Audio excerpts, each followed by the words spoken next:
বাবা তার মেয়েকে সমুদ্রে ঠেলে দিলেন। যখন সে তলিয়ে গেল, সে একটি জলপরী দেখতে পেল। মেয়েটি তৎক্ষণাৎ তার রূপে মুগ্ধ হয়ে গেল এবং তাকে স্পর্শ করার জন্য হাত বাড়াল। জলপরীটি আলতো করে তার হাত ধরল, কিন্তু হঠাৎ মেয়েটির দম ফুরিয়ে আসতে লাগল এবং সে প্রায় ডুবে যাচ্ছিল। তার অসহায় অবস্থা দেখে জলপরীটি মেয়েটিকে নিয়ে প্রাণপণে জলের উপরিভাগের দিকে সাঁতরাতে লাগল এবং অবশেষে মেয়েটি বেঁচে গেল।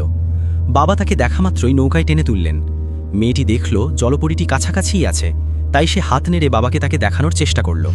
হঠাৎ বাবা মেয়েটির গলা চেপে ধরলেন। জলপরীটি হতভম্ব হয়ে তাকিয়ে রইল, কি ঘটছে তা বুঝতে পারছিল না। মেয়েটিও বুঝতে পারছিল না বাবা কেন এমন করছেন।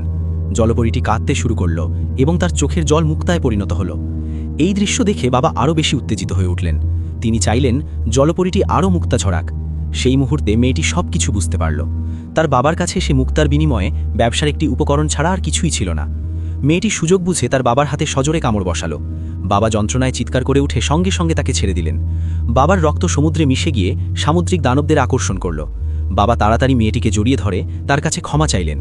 হঠাৎ মেয়েটি দেখল একটি বিশাল সুনামি তাদের দিকে ধেয়ে আসছে। সে তার বাবাকে সতর্ক করার চেষ্টা করল, কিন্তু ততক্ষণে অনেক দেরি হয়ে গেছে। সুনামি তাদের পুরোপুরি গিলে ফেলল। তারা সমুদ্রে পড়ে গেল এবং হাঙরদের দ্বারা পরিবেষ্টিত হয়ে মরিয়া হয়ে লড়াই করতে লাগল। বাবা তার সমস্ত শক্তি দিয়ে মেয়েটিকে ঠেলে নৌকায় তুলে দিলেন। মেয়েটি তাকে টেনে তোলার জন্য হাত বাড়ালো, কিন্তু কিছু একটা তার বাবাকে থামিয়ে দিল।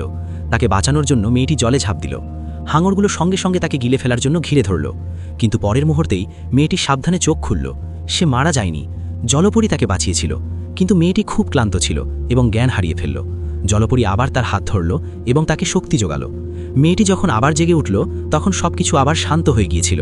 তার হাতে একটি রহস্যময় তাবিজ দেখা দিয়েছিল, কিন্তু তার বাবা চলে গিয়েছিলেন।